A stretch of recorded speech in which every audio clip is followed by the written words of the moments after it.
बिस्मिल्लाहिर्रहमानिर्रहीम अल्लाहुम्मा सल्ली अला मुहम्मद व अला आलि मोहम्मद। आज मैं आपके लिए शकरकंदी तैयार करने का एक मुनफरिद तरीका लेके आई हूँ। आमतौर पे यूँ होता है कि हम शकरकंदी जो होती है वो ठेलों वगैरह से खाना ज़्यादा प्रीफर करते हैं। उसका रीज़न ये है कि उनकी शकरकंदी जो होती है वो ड्राई होती है, उसमें कोयलों का फ्लेवर होता है, और दूसरा ये उसके साथ जो चटनी सर्व की जाती है वो बहुत मज़े की होती है।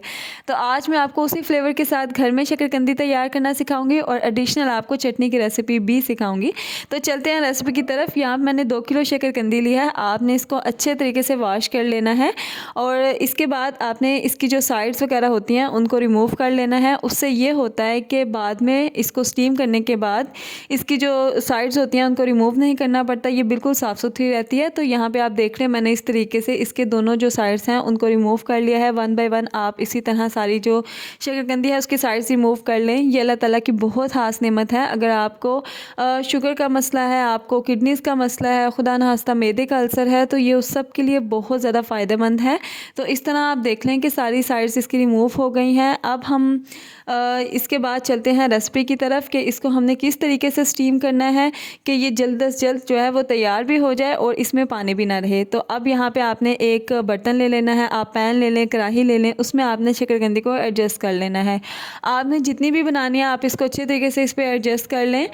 इसमें बिल्कुल परेशान होने की ज़रूरत नहीं है कि ये अगर ऊपर तले रखेंगे तो पकेगी या नहीं पकेगी। इसके बाद हमने इसमें 1 गिलास जो है वो पानी का डालना है। ये इनफ होगा शकरकंदी को पकाने के लिए, क्योंकि हमने इसको बॉयल नहीं करना, हमने इसको स्टीम में पकाना है। अगर इस तरह का सुराख है आपके नॉन स्टिक के ढक्कन पे, आपने इसको कवर कर देना है। किसी भी आप कोई कागज़ ले लें, टिश्यू पेपर ले लें, उस तरीके से आपने इसको सारा कवर कर देना है ताकि स्टीम बाहर ना आए। ये हम चटनी तैयार करेंगे। 2 गिलास मैंने पानी लिया है।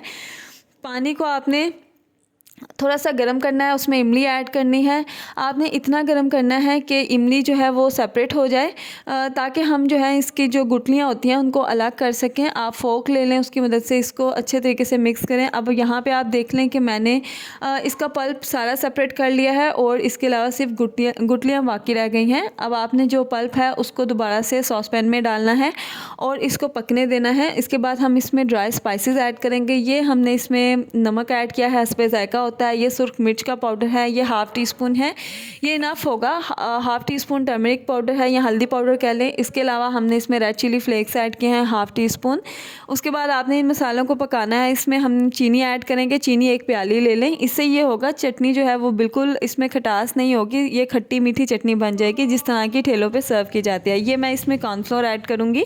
आपने 5 से 10 मिनट पका के इसमें कॉर्नफ्लोर बाद में ऐड करना है ताकि ये थिक हो जाए, ज़्यादा थिक नहीं करनी। तो यहाँ पे आप इसकी कंसिस्टेंसी भी देख लें, बिल्कुल पानी की तरह भी नहीं है और ये थिक भी है।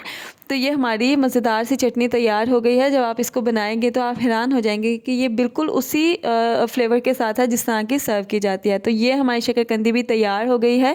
अब हम एक सीक्रेट चीज़ करेंगे जो कि हमेशा मेरी रेसिपी में एक सीक्रेट इंग्रेडिएंट होता है। यहाँ पे यह है कि मैंने कोयले को अच्छे तरीके से गर्म कर लिया है और जैसे ये गर्म हो गया हम इसको एल्युमिनियम फॉइल की एक डिश बनाएंगे, उसके ऊपर रखेंगे और इसके ऊपर 1 to 2 ड्रॉप्स जो हैं वो ऑयल के डाल देंगे। उसके बाद हम इसको कवर कर देंगे। अब इसका फ़ायदा ये होगा कि जो फ्लेवर हमें ठेलों वगैरह पे मिलता है, यानी कोयले का फ्लेवर मिलता है, वही स्मोकी फ्लेवर हमारी शकरकंदी के अंदर आ जाएगा। तो कैसी लगी आपको टिप? उम्मीद करती हूँ आपको ये टिप लाजमी पसंद आएगी।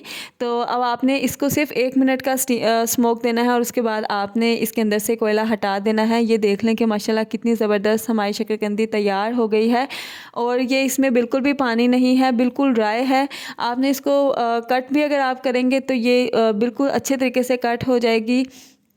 उम्मीद करती हूँ आपको आज की रेसिपी पसंद आई होगी। अगर आपको पसंद आई है, चैनल पे न्यू हैं तो चैनल को सब्सक्राइब कर दीजिए, वीडियो को लाइक कर दीजिए। और ये रेसिपी आपके साथ शेयर करने का मकसद सिर्फ यही था कि आपके साथ एक डिफरेंट तरीका शेयर करूं, जैसे कि मेरा हमेशा यही होता है कि आपके साथ डिफरेंट से डिफरेंट रेसिपी शेयर करूं।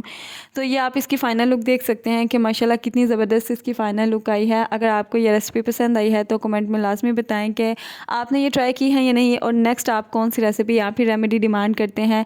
मिलते हैं इंशाल्लाह नेक्स्ट रेसिपी में या फिर रेमेडी में। तब तक के लिए अपना ख्याल रखिए। अल्लाह हाफिज़।